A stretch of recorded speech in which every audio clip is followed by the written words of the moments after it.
We have Monday night. I didn't think I was going to come on here and talk about this game, but no, this game ended up being insane. Not in the good way. 8 turnovers. Eight turnovers, with the last one being a game-ending pick from Jalen Hurts to put him up to 5 turnovers on the day. And the top question I have here is, what the fuck is happening in Philadelphia? Because I have come on here on this podcast a few times and said, some ain't right in Philly. I've said that OC is dog shit. Kevin Patullo said that a million times. My God, I've said that so many times. But what I will say is, up until last week, I wasn't necessarily putting blame on Jalen Hurts. I was saying that offensive play calling is really bad. That offensive line is taking a step back. Saquon Barkley is clearly taking a step back. And now that take started to become more popular. So I want a little bit of credit for that. Anyways, yeah, the O-line's not playing the way it used to. They're getting horrible play calling, and that they still are. You're now getting on top of that the insane amounts of turnovers from Jalen Hurts. And last week against the Bears, he had an interception, which was really bad. Saw that one on film. Yikes. And then he had the tush push debacle where they tried to run a tush push and he got the ball stripped from him, and the other team got a huge turnover. The Bears were kind of out of that game, if you remember, at that point. It looked like the Eagles had all the momentum, and then Jalen Hurts had a catastrophic turnover. So this was a huge game for them heading into the Chargers game. They needed this game. Not because they need it for the division. They're probably still going to win the division because the Cowboys lost that game to Detroit. If they somehow beat Detroit, oh my God, this game would have been even so much worse. But they didn't beat Detroit, so yeah, they're probably fine. But as far as the playoffs go, but at some point you need it for morale. I saw they brought in a positivity balloon or something, whatever the hell that was. I was trying to look at the tweet to see what the hell it was. I don't know what the hell they brought in. Apparently they brought it in before the game to up the vibes, but then the vibes balloon didn't work, so now it's just gone. Where's the vibes balloon? Can I bid on the vibes balloon? Can I buy the vibes balloon? I'm curious. I mean, I want to see if it was good vibes or bad vibes. Anyways, Hurts now 5 turnovers. Are you kidding?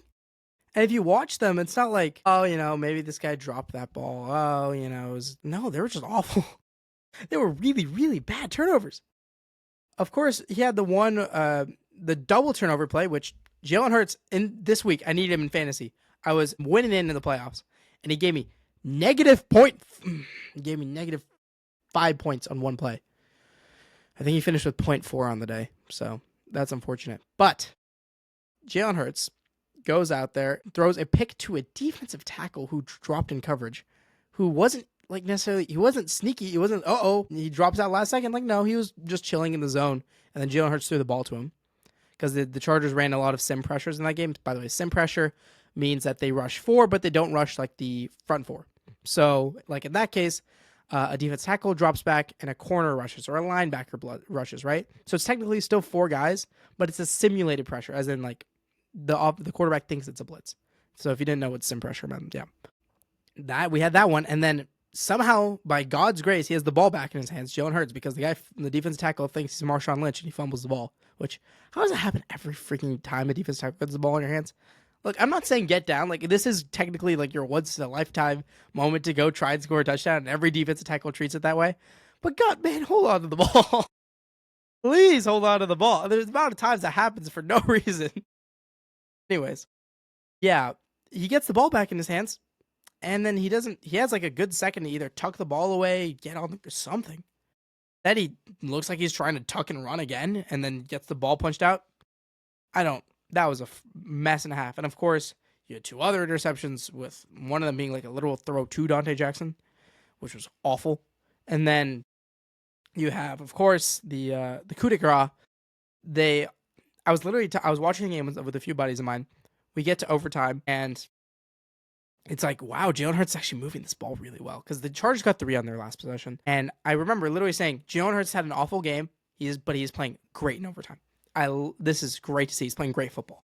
He was picking up conversions with his legs. He was throwing really nice passes to the point where I was like, okay, Jalen. I want to say they converted 2 third and longs on that too. I was like, Jalen Hurts playing what? That's what winners do. I love to see that. You love to see that comeback. But my God, that last pick was so bad. It was so bad. Granted, it was a really nice play by the corner. I think it was Cam Hart who dropped back in the zone, played his zone really well. Jalen Hurts did not see it at all. Granted, it would have been a tight window to throw for just absolutely no reason. And tipped up and picked. It was by Tony Jefferson, who was 9,000 years old, who made a really nice play. It's frustrating. It's frustrating to watch Because now Philadelphia media is saying that do you need to bench Jalen Hurts? That is real questions that were asked. Philadelphia Inquirer wrote an article saying they potentially need a bench of Tanner McKee. Nick Sirianni was asked about that. And I don't think benching Jalen Hurts is the answer. I'm going to go on a limb. Probably not the right thing to do. You can say, yeah, this offense is a Jalen Hurts problem. I was giving a ton of flack in the Bears game because I was saying that with Jalen Hurts, you only get the short throws or the deep ball. That is it. And it seems like he is just trying to protect his stats. You get nothing but checkdowns if they're wide open or one-on-one deep balls where where you're just hoping that A.J. Brown gets a step or Devontae Smith gets a step. Whatever. No, ever tight window throws. And I was talking about how much that was hampering this offense, right? But that the response to that is not to go out there and throw have 5 turnovers and throw 4 picks. All of them trying to throw in some one-time windows, sometimes just missing a guy and it being a really easy interception. I don't know if you remember, he should have had 5 interceptions because he threw one over Devontae Smith or A.J. Brown, I'm not sure which one, threw it 10 yards over their head, and the safety was able to bend down and get it. But the thing is, it was such a bad pass that the safety couldn't bend down low enough to get it. It was one of the worst games I've ever seen him play. And I have done some caping for Hurts this year. I've said that even though I think he's making these mistakes, there are other issues on this team. But you can't do that, man. It was brutal. Absolutely freaking brutal. And any Eagles fan who's just saying it's Patullo, which I've been getting in my comments all year. Kevin Patullo.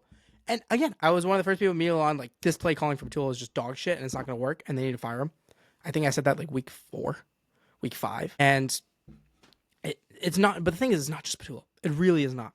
They were even trying to call some inbreakers for A.J. Brown and Devontae Smith. I saw a few of those. I'm like, okay, Jalen Hurts throwing the ball 10 to 20 yards down the field. Okay, that's new. That doesn't happen. And you know what? Maybe it's the first time that those get introduced. We have the 4 interception game. I want to also have a conversation about Nick Sirianni. Because Nick Sirianni, on Sunday, it does not feel like he has a job.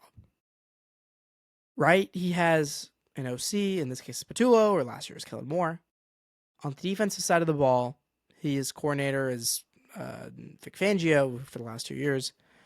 And so his job is mostly twofold. 1, go find his coordinators that are going to run their offensive and defense as well. Sure. Did an amazing job of that last year. Kellen Moore and Vic Fangio. Again, no idea how much it's on Nick Sirianni. No idea how much of it was Howie Roseman. But to be nice, I'll say that was a great pick. Those were great picks by Sirianni. But every time he has gone in-house, it has been a disaster. No way around it. I'm not sure if Steichen was in-house, but that was 4 years ago. Because now, Patullo is god-awful. He was an offensive-minded guy. That he got hired as an OC from the Colts. Remember we were talking about at the beginning of the podcast how he was Phillip Rivers' OC. And Sirianni is... If your one job is to pick coordinators and you're already half failing at that, and the other guy you picked was the most obvious hire ever, legendary DC Vic Fangio, sure. But your second job is probably, hey, we need to get some leadership in here, right? We need to have good vibes. Same way Dan Campbell Lions. The Lions were freaking 1-10 when Dan Campbell first took over. You know what they still had? Good vibes. And yet this Philadelphia vibes are dog shit. Every year. Even last year when they won the Super Bowl. 5 games in, it was a mess. That ended up getting fixed because they won 14 straight games. So, and you know what? People didn't really care about the vibes anymore. And A.J. Brown could read a book and pout on the sideline. Who cares? You won a Super Bowl.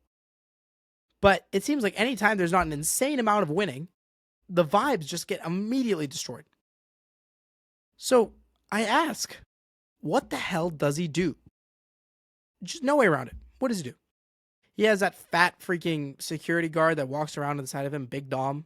Whatever he is. I've always hated that guy since the Dre Greenlaw thing because he put his hands on an NFL player as a security guard. As a freaking meatball security guard, he put his hands on an NFL player. Never understand that. But yeah, is his job to go chat it up with his buddy on the sideline? What do? There is some talk of Nick Sirianni is going to be more involved in the offensive game plan this year. Won't fire Patullo, but he'll be more involved in the offensive game plan. Cool. How did that offensive game plan work out? Because outside of a fake tush push, which they can't even run anymore because the other teams just keep punching the ball out. So they run a fake, and that goes for a touchdown. That was good. They put up 12 points, including overtime. So Clearly, whenever he gets involved in offense is not particularly good. He is a baffling coach to me. And there were Eagles fans that would die on the hill that he was like a top 5, top 10 head coach after last year and winning the Super Bowl. And when he won the Super Bowl, I got to be honest, my opinion on him did not change. He is just horrible. You best head coaches in the league, right?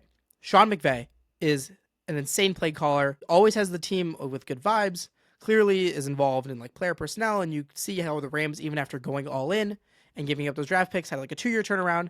Stafford's a good favorite to win MVP. So obviously he's great. Kyle Shanahan, insane play caller. You look at you give him a bag of scraps and no defense, and yet you can still find a way to win games. Again, usually good vibes with the exception of our freaking receivers. Ignore that, but in general, good vibes. You got Andy Reid, still a great play caller, has big time problems in situations, but at the end of the day, he was the guy who developed what is the second greatest quarterback, third greatest quarterback of all time. You can just keep going down this list. Tomlin's still finds his guys to win a bunch of games, and even deals with the biggest divas ever, and still they find a way to win games, and the Steelers are probably going to go win the North this year. You look at like all these coaches, and it's like very clear what they do. I still have no idea what Nick Sirianni does. And someone wants to be in the comments and enlighten me on that, by all means. Be like, oh, Nick Sirianni does this. He's involved in this offensive game plan. I don't know. Links me an article I can read. I'd love to, because I had this question for years. Someone wants to enlighten me. By all means, please do.